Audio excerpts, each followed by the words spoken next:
በስም አብ ወወልድ ወመንፈስ ቅዱስ አሐዱ አምላክ። በስም አብ ወወልድ ወመንፈስ ቅዱስ አሐዱ አምላክ።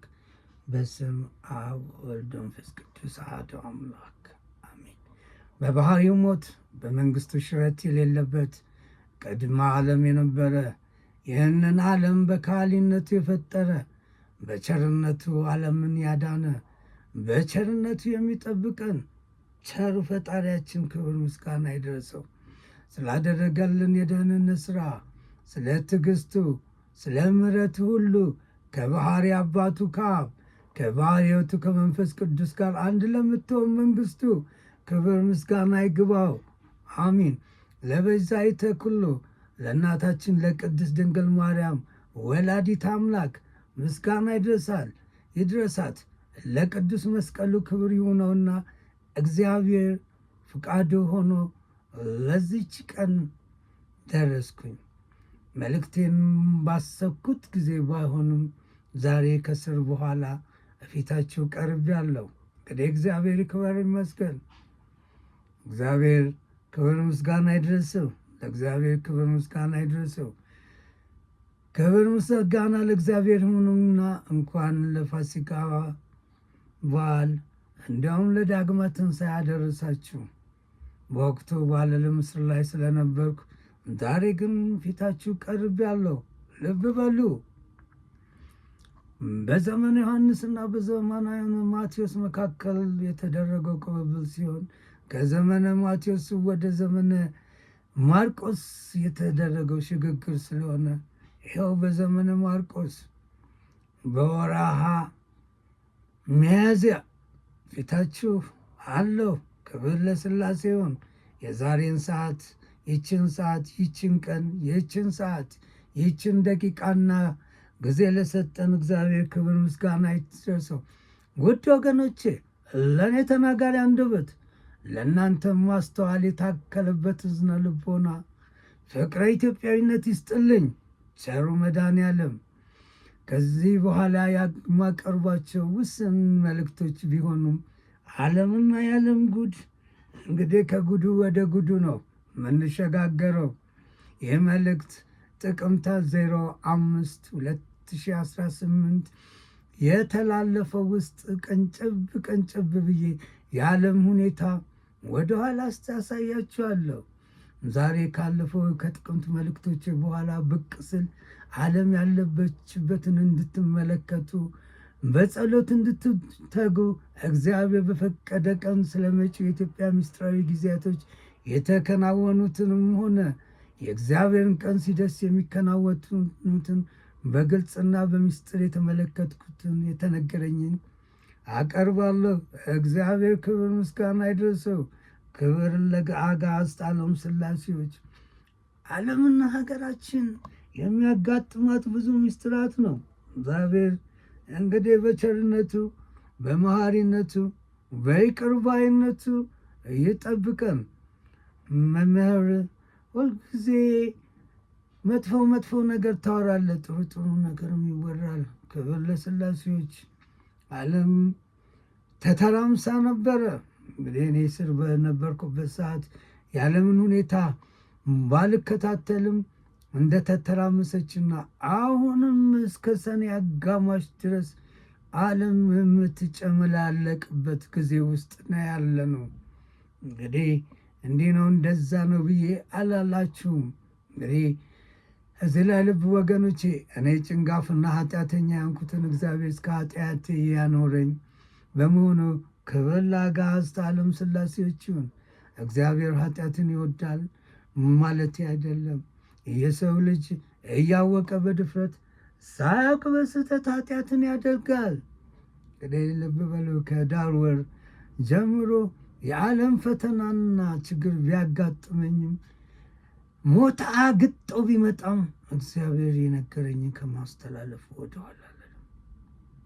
የእግዚአብሔር መልእክቶች ይጠብቁኛል። እግዚአብሔር እኔን የሚጠብቅ አይተኛም ይላል ልበ አምላክ ዳዊት። እኔንም የሚጠብቅ አይተኛም አያንቀላፋም። እግዚአብሔር ግድ ይለዋል። የእግዚአብሔር ትዕግስቱ ምንኛ ነው! ቻለም ይህች ሀገር የሚደረግባት ጥልቆ ስፍር የሌላቸው ነገሮች እንግዲህ የእግዚአብሔር ምስጢራትን ያዘሉ ናቸው። የእግዚአብሔር ትዕግስቱ ምንኛ ነው ይላሉ። እንግዲህ እዛ ጋር ልብ በል ወገኔ፣ ብዙ ነገሮች አሉ። እንግዲህ ከላይ እንዳስቀመጥኩት በመልእክት በጥቅምት 5 መልእክቴ ይህች አረብ ምሬት ምነፏለለች አስፏለለች ወደ ድህነት ልትገባን አብረን እንየው መጪውን ብዬ ነበረ። እንግዲህ ገና አልቀረም። ዱላው ይሰነዘራል፣ መዓቱ ይወርዳል። እግዚኦ የሚያሰኝ ነው። የዓለም ጥፋቷም እየበዛ ነው፣ እርኩሳቷም እንደዛው እየጠነከረ ነው። ነገር ግን ሰዎች ስለ በደላቸው፣ ስለ ኃጢአታቸው፣ ስለ ግፋቸው በእግዚአብሔር ፊት አይቆሙም፣ እግዚአብሔርንም አይጠይቁትም። ነገር ግን ዓለም እንደ ጎለመተች ሁሉ እቺ ታላቂቷም ጋለሞታ እንደ ጎለመተች ሁሉ እዛ ውስጥ የምናየው የእግዚአብሔርን ትዕግስት ነው። አሁንም ልብ በሉ፣ ታላቁ ዘንዶ ሞቷል። ሌላ ዘንዶ አይፈጠርም ወይ እንዳትሉኝ፣ እግዚአብሔር የሚያደርገውን ነው። ከባህር ውስጥ ትልቅ አሳ ነባሪ የሚመስል ሰዎች ሊያጠፉት የማይችል ልዩ ፍጥረት ብቅ ይላል። በውልም ምን እንደሆነ ልረዳው አልቻልኩም። በጥይት በመሳሰሉት ነገሮች ሊሞቱት ሲሞክሩ አይሞትም። እንግዲህ ምንኛ ምን እንደሆነ እግዚአብሔር ምስጢሩን ከገለጸልኝ ወደፊት አቀርበዋለሁ። እንግዲህ ባለፈው ብያችኋለሁ፣ የሰው ልጅ በፍላጎትና ምኞት ስሜት አእምሮ ወይም የዓለማዊ ትምህርት መጠን የሚጓዝ የሚያደርግና የሚመራ ነው። እግዚአብሔር ክንውን ደግሞ ለየት ይላል። ይህ ያለው በጥቅምት 5 መልእክቴ ጊዜንም በጊዜ ሊተካ ምኞት ሕልሙን ሊያሳካ በፍጥረቱ ግፍ በደል ሲሰራ ቅጥር የማይሻው ፈጣሪ የፍጥረቱን በደል ሰፋሪ ከልካይ የሌለው አድራጊ ከአጽናፍ ዓለም እስከ አጽናፍ ግፍ አድራጊዎችን ሊጠርግ ክፉ አድራጊዎችን ሊያስወግድ የቆሸሸውን ሊያጸዳ ከዳር እስከ ዳር ተነሳ በሰሩት ስራ ሊቀጣ ይላል። ክብር ለአጋዕዝተ ዓለም ሥላሴዎች። ልበ አምላክ ዳዊት በተለይ ስለ ሀገራችን ስለ ሰዎች እንደ ብር የተፈተኑትን መዝሙር 77 እንደ ብር የተፈተኑትን አሕዛብ እንዳይዝጉ ሰልፍ የሚወድድ አሕዛብ በተናቸው። መኳንንት ከግብፅ ይመጣሉ፣ የኢትዮጵያ እጆቿን ወደ እግዚአብሔር ትዘረጋለች ይላል። ኢትዮጵያ የምንላት ሀገራችን እንግዲህ እዚህ ላይ ብዙ ነገሮች አሉ። እንዲህ ነው እንደዛ ነው አልልም። ስለ ዘንዶም ተናግሬያለሁ። ብዙ ነገሮች አስቀምጫለሁ። ልብ በሉ፣ ሀገራችን ናት። አሁንም መዝሙር 71 ጨረቃም እስኪያልፍ ድረስ ሰላም ይሆናል፣ ከባህር እስከ ባህር ድረስ ከወንዝም እስከ ምድር ዳርቻ ድረስ ይገዛል። በፊቱም ኢትዮጵያን ይሰግዳሉ፣ ጠላቶቹም አፈር ይልሳሉ ይላል። እዛው ጥቅምት 5 መልእክቴ ላይ ለማንም ስለ እግዚአብሔር መናገር ማስረዳት አይቻልም። ዓለም ወዴት እየሄደች ነው? ከድጡ ወደ ማጡ ነው። የዓለም ጦርነት አቆመ ወይ? አላቆመም። እንግዲህ እስከ ሰኔ ማብቂያ ድረስ ብዙ አዳዲስ ነገሮችን በዓለም የምናይበት ነው። ክብር ለአጋዕዝተ ዓለም ሥላሴዎች። ሳይንስ ሊደርስበት የማይችል ጥልቅ እግዚአብሔርን ጥበብ በምናይበት ዓለም ውስጥ ስንኖር እንግዲህ እኛ የምንልበት ጊዜ ያከተመ ይመስለኛል። እኛም ፍጥረቶች ነን። ፍጥረት ደግሞ ያፈር ነው። እዚህ ላይ እዛ ጋር የሚያስቀመጥኩት ነገር አለ። መዝሙር 73 አንተ ባህርን በኃይል አጸናት፣ አንተ የእባቦች ራስ ውኃ ውስጥ ቀጠቀጥክ፣ የዘንዶውንም ራስ ፈጥፍጥህ አለ። ለኢትዮጵያ ሰዎችን ምግባቸውን ሰጣቸው ይላል። አንድ ቀን መብላት በማይቻልበት ጊዜና ዘመን ላይ እግዚአብሔር ፍጥረቱን ይመግባል። ክብር ለሥላሴ ይሁን፣ ክብር ለሥላሴ ይሁን። በዓለም ላይ ብዙ ነገሮች ይሆናሉ። አስፈሪና አስደንጋጭ ነገሮችም ይከሰታሉ። እንግዲህ እዚህ ላይ የኖርን ነው። የሰው ከንቱ ምኞት ሳይኖር የኖርበት፣ ሳይገዙ የገዙበት፣ አደርጋለሁ ብሎ ኖራለሁ በኃይል ዘራፍ ከኔ በላይ ማንንም እንዳላይ ይላል። እንግዲህ ሰው በሰው ሲከፋ፣ ሰው በሰው ሲረገጥ፣ እግዚአብሔር ዝምታው ምንኛ ከባድ ነው። ሰዎች በራሳቸው ልኬት የተማሩት ደግሞ በትምህርታቸው ልኬት የሚኖሩ ያልኖሩ የዓለም ነዋሪዎች ናቸው። እንግዲህ ባለፈው በጥቅምት 5 በድጋሚ ስሙት። እኔ መንግስት ይህንን ስራ ይህንን አድርግ ከሚለው ይልቅ አሁን እጅግ የሚያስፈራኝ የሚያስደስተኝ የመሬት መሸንቆር ነው። አሁንም ደግሜ እላለሁ፣ የመሬት መሸንቆር የሚያመጣው ብዙ ሲሳይ እንዳለ ሁሉ የሚጠፋውም ብዙ ነው። ልብ በሉ። የሰው ልጅ በዚች በተፈጠረበት ዕለት ሰው ልጅ በስንተኛው ቀን ተፈጠረ አሉ? በስድስተኛው ቀን። እኔ በስድስተኛው ቀን ነው እንግዲህ እስር ቤት የገባሁት። ከተሰደደበት ምድረ ገነት በኖሩበት ጊዜ የተፈጠረው ብዙ ነገር ነው። እግዚአብሔር ይክበር ይመስገን። ዛሬን ሰው ብሎኛል፣ ዛሬን አኑሮኛል። እንዲህ ነው እንደዛ ነው ተብሎ ዓለም አይለካም። የዓለም ልኬትም በሰው ሚዛን አይሰፈርም እና ብዙ ነገሮች አሉ። እግዚአብሔርን መካድ፣ ከእግዚአብሔር መውጣት፣ በፍጥረቱ ግፍ መስራት ዋጋ ያስከፍላል። ራሱን አድምጦ ራሱን አንግሶ በሰው ግፍ አድርጎ መኖር ሰውን ገሎ አይቻልም ብሎ አንተ ሟች አፈን ሟችነት ረስተህ ሰውነት ዘንግተህ ያው አንተን አድርግ ይላል። እግዚአብሔር ይመስገን። የእግዚአብሔር የፈጣሪን በትር ማንም አይችለውም። እንግዲህ እግዚአብሔር አሁንም ደግሜ ደጋግሜ እላለሁ፣ ጥቅምት 5 ያስተላለፍኩትን እንግዲህ በቁጥር ተቆጥሮ 165 ቀን በዓለም ላይ ብዙ ክንውኖች ናቸው የተከናወኑት። እንግዲህ የሚቀሩ 90 ቀኖች አሉ። እንግዲህ እንቁጠረው። ዛሬ ሚያዝያ 26 ነው። ከሚያዝያ እስከ ግንቦት፣ ከግንቦት እስከ ሰኔ፣ ከሰኔ እስከ ሐምሌ እንግዲህ 90 ቀኖች ውስጥ ዓለም ላይ ምን ሊፈጠር እንደሚችል አላውቅም። እግዚአብሔር ታላቅ ነው። የሕዝቡ ተስፋ መቅረት፣ ዝምታ ውስጥ የሚሰማ የልቡ ጩኸት ምክንያቱ ወዲህ ነው።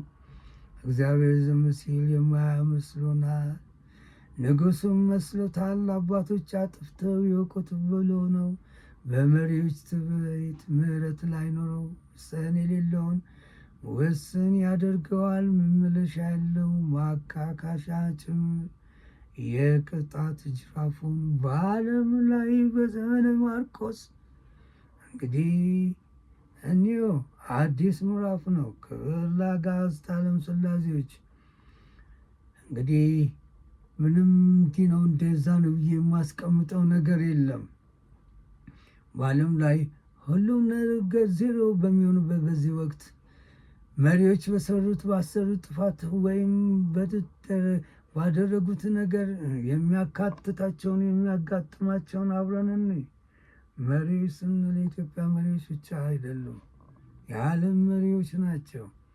እዛ ላይ በጥቅምት 15 2018 ያስተላለፍኩት ውስጥ ምድር ትርዳለች፣ ሰማይ ይናወጣል፣ መምጫው ይሸበራል፣ መቋጫውም ያጥራል። መለኪያ የሌለው የሰው ልጅ ተግባሩ እሱ ትቢያ ሆኖ ዘራፍ ይላል ከንቱ። ልትደባልቀው ምድር ከወንበሩ ምን ይዋጠው ልቡን፣ ምን ያድርጋት ነፍሱን። ግራ ቀኝ ያላለው አንገቱ ያልተገራ እግሩ ልቡ ካፉ ደሳ ጉሮሮን አንቃ ነፍሱ ልትወጣ ፈጣሪ ፊት ልትቆም በልቡ ታበዮ አምላኩን አልሰማም ይላል። እንግዲህ እዛ ላይ መሬት ተሰንጥቃ ሰማይ ተቆጥቶ ይላል። ይህች ሀገር ወዮላት ወዮላት። የሰው ልጅ የሆነውን ታላቅ አማኝ ሕዝብ ከመቅጣት ወደ ግራና ቀኝ መመልከት ግድ ይል ነበረ። የግዛት ዘመን ስኬት ላይ እንደርሳለን በሚል ያደረጉት የነበረውን ሊያደርጉ ያሰቡት ሁሉ ወደ ዜሮ እንደሚመለስ ከሂደት መረዳት ይኖራባቸዋል። እዚህ ላይ ልብ ወገኖች፣ እኛ ስለ ሀገር ስልጣኔ፣ ስለ ዓለም ጦርነት፣ ስለ ወደብ ወይም ስላለ ትላልቅ ግድቦች የምናስብበት ዘመን ላይ አይደለንም። እግዚአብሔር በዝምታ ውስጥ ያለ ምስሉን ለመኖራችንም ተስፋ የቆረጥን እኛንም ተስፋ የሚያስቆርጡ ብዙ ነገሮች እየተከናወኑ ያሉ ይመስለናል። ግን እንደሱ አይደለም። የእግዚአብሔር ጊዜና አለመጠበቅ ነው። እንግዲህ ሀገራችን ስንመጣ ወደ ምርጫ ብዙ ነገር ሊባል ይችላል። እግዚአብሔር ስራው ከእኛና ከሰው አእምሮ በላይ ነው። አንዳንዴ ሰው ፈሪ ይሆናል። እግዚአብሔርን ካልያዘ፣ እግዚአብሔርን ከያዘ ግን የሰው ፈሪነት ሞኝነት ነው። ሁሉም ለጥፋት ነው። እግዚአብሔር ክብር ምስጋና ይድረሰው። እግዚአብሔር ክብር ምስጋና ይድረሰው። እዛ ላይ አሁንም ደግሜ እናገራለሁ። የጥቅምት 5 መልእክቶቼ ብዙ ነገሮች ያሉባቸው ስለሆነ አስሙት፣ አዳምጡት። ዓለምና ዓለም የሚታይበት ነው። የእግዚአብሔርን ጉዞ ማንም የሚገታ የለም። ትልቅ ነገርን መሄድ በማይችልበት መንገድ የሚያራምድ ትንሽ ነገር ታላቅ ነገር እንድታሸንፍ የሚያደርግ ሕያው ቅዱስ እግዚአብሔር ክብር ምስጋና ይድረሰው። ወደ መጨረሻው ምዕራፍ መግለጫ ድንበር ላይ አድርሶናል። ክብር ለሥላሴዎች ይሁን። በዚች ሀገር ጠላት ሊፈጽመው የማይችለውን ሁሉ አድርገዋል። አሁን ግን የሚከፋው የመሬት መሰንጠቅ ነው። ምድር ተሰንጥቃ ለሁለት ከፍላ ሊዋጥ ነው። ሀገሩ ሊዋጥ ነው። ሳይንሱ፣ የዓለም ጥበቡ በመሪዎች ጥፋት፣ በአጨብጫፊ ብዛት ሕዝቧን ያላደነች ሀገር ኢትዮጵያ ምስጢረ ጽዮኗ መጨረሻው ደርሶ የአባቶች ጊዜው የእናቶች ሮሮ አናይም ያሉትም አንሰማም ያሉትም የመጨረሻ የእግዚአብሔር በትኑ ድንጋጤ ፈጥሮ መሬት ልትከፈል ጩኸት ሊጀምር። የመሬት መከፈልና መሰንጠቅ በጥቂት ወራት ውስጥ ቅጽበታዊ ክንውን በመሆኑ የምስራቅ አፍሪካን በሁለት በድንገት ተከፍላ በእኩለ ሌሊት ክንውኑ እውን ሆኖ ጠዋት ዋይታና ልቅሶ የሚሆነው በዚህ ዘመን ነው። ለአጋዕዝተ ዓለም ሥላሴዎች በአትላንቲክ ውቅያኖስ የሚፈጠረው እያቸዋለሁ። የተፈጠረውን ወደኋላ አዩት። ሁሉ የተላለፈው በጥቅምት ወር ነው። ዋጋ ላያመጣ ያልሰሙ ሰምተው የኖሩትም እንግዲህ ቻሉት ቅጣቱን። የእግዚአብሔር ቁጣውን የእግዚአብሔር ድርጊቱ ይህ ሳይሆን ተነግረው በመንበረ ስልጣን ጊዜን ተመክተው በኃይላቸው ብዛት እነሱ ተኩራርተው በመሳሪያ ብዛት በብሪት ተወጥረው እንግዲህ ቀናቱ 165 ቀን አልፎ አሁን 90 ብለዋል። እንግዲህ የ90ን ምስጢር በጊዜዎች ሆነን እንየው። ክብር ለአጋዕዝተ ዓለም ሥላሴዎች። ይህ ጊዜ ደግሞ ታላቂቷ ባቢሎን ወደቀች፣ የሀገራችን ጋለሞታዎችን ወዮላቸው የምንልበት የአረብ ሀገራት በሽብርና በጭንቀት በይበልጥ የሚታመሱበት ዘመን ከመሆኑም ባሻገር የጋለሞታይቱ ክፋት በፍጥነት እየተሸመቀቀ ወደ መጨረሻው ሲፈጥን ስደት ወደ ምስጢራዊቷ ጽዮን ይሆናል ብያለሁ። እንግዲህ በሰባት ተወግቶ በመቶ ተደጋግሮ በሺህ ተሸክሞ አፈር ሆነ አሉ። ፍጥረታትን ዘንግቶ ሟችነት ረስቶ ስጋ ለባሽነት ክዶ የታችን ላይ አድርጎ የምድሩን ሕያው ነው ብሎ የዘመን መጨረሻ የሰው መጨረሻ የእግዚአብሔር መጀመሪያ ሆኗል። እግዚአብሔር ተመስገን ይላል። በአረብ ሀገር የምትኖር የጽዮን ልጆች ሆይ እንግዲህ ለመጨረሻው ምዕራፍ ተጋድሎ ተዘጋጁ ብዬ ነበር። እንግዲህ በጥሬ ሕልምና በሌላ ኃያላን የሚመራው የዚህ ታላቂቷ ምድር ገዢዎች የወጠኗቸው ውጥኖች ሊያደርጓቸው ያቅዶች መልካም መስለው የጥናብ ዝናብ ሊያዘንቡ የተሰነደሱ ሰው ዶሴዎች እንግዲህ እግዚአብሔር ይመስገን። እግዚአብሔር ሁሉንም እንደ ጊዜው ያደርጋል። እሱ ድንቅ ነው። በመርፌ ቀዳዳ ዓለምን ማሳለፍ የሚችለው የእግዚአብሔር ድንቅ ጥበብ በጥልቀት የሚታይበት ዘመን ውስጥ ነን። መከራችን አላለቀም። የተስፋ እንጀራ ለምትሉ ደጋግሜ እንደምገልጸው የመጥምቁ ዮሐንስና ሚስጥር መርምሩ፣ እኔ ጨርሻለሁ። አሁንም ደግሜ እንደማስተላለፈው አዲስ ምዕራፍ ከተጀመረ ቆይቷል። የሚገርም አለ በአቤልና በቃል የሚደረገውን ፍልሚያ ይቋጫል። እልልት በል ሰሜን፣ እሪት በል መሃል፣ ፍራት መከፈል ከመሃል። ምን ይፈጠራል? ምን ተፈጠረ? ማን ያሸንፋል? ማን ተሸነፈ? አንተ እንትን ነህ፣ አንተ እንደዛ ነህ። እሱ ለጊዜዎች አይደለም። የእግዚአብሔር ጊዜው በጣም እጅግ ነው፣ ረቂቅም ነው። ባህርን የሚያናውጥ የብስን የሚያናጋ ታላቅ መናወጥ በዓለም ላይ ይሆናል። ግማሽ የሆነ ነገር የለም። ጉዞው ሲጀምር መጨረሻ አለው። የግማሽ ጉዞ የለምና ዓለም ሄደችበት ያለችው ርቀት ተቋጭቶ የኢትዮጵያ የምትሄድበት ርቀት ቀጥሏል። ይህ ደግሞ የዓለም ጉዞ ፍጥነት በኢትዮጵያ ይመራል ማለት ነው። ለዚህ ዓለም አዋቂዎችና ጠቢባን ከንቱ ነው። እነሱ የሚያምኑበት በተረጋገጠና ማስረጃ ባለው ነገር ነውና የእግዚአብሔር ስርዓት ይመረመርና ሊከተብ የማይችል ነው። ክብር ለአጋዕዝተ ዓለም ሥላሴዎች። በእርግጠኝነት የምናገረው ከዓለም አስክለው እስከ ዓለም ዳር እስከ ዓለም ዳር በሚባል ደረጃ ሁሉም ተስፋው ተሟጦ አልቆ የሚታይ ብርሃን የለም ብሎ በደመደመበት ሰዓት እግዚአብሔር ታላላቅ ነገሮችን ያከናውናል። በእርግጥም የሰው ልጅ ተስፋ ሲቆርጥና ሲያበቃ የእግዚአብሔር ስራ በግልጽ መታየት ይጀምራል። ብዙዎች አባቶቻችን የሰው ሲያልቅ እግዚአብሔር ይጀምራል የሚሉት ነው።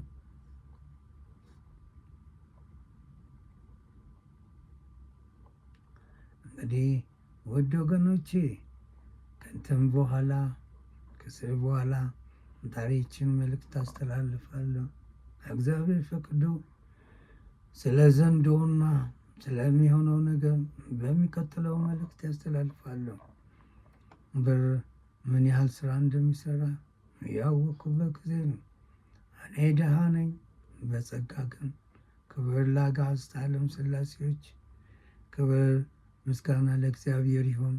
እግዚአብሔር ክብር ምስጋና ይደርሰው። ሁሉ በሱ ፍቃድ ነው። ዝምታ ውስጥ ታላላቅ ነገሮች አሉ። ይህ ደግሞ በእግዚአብሔር ዝምታ ውስጥ የለም ማለት አይደለም። የእግዚአብሔር ምስጢር ነገር መደበቅ ነው። በጉዞ ውስጥ በክንውን ውስጥ ባሉ ነገሮች ሁሉ እግዚአብሔር በመንገዱ አለ። የእግዚአብሔር ስራ ታላቅ ነው።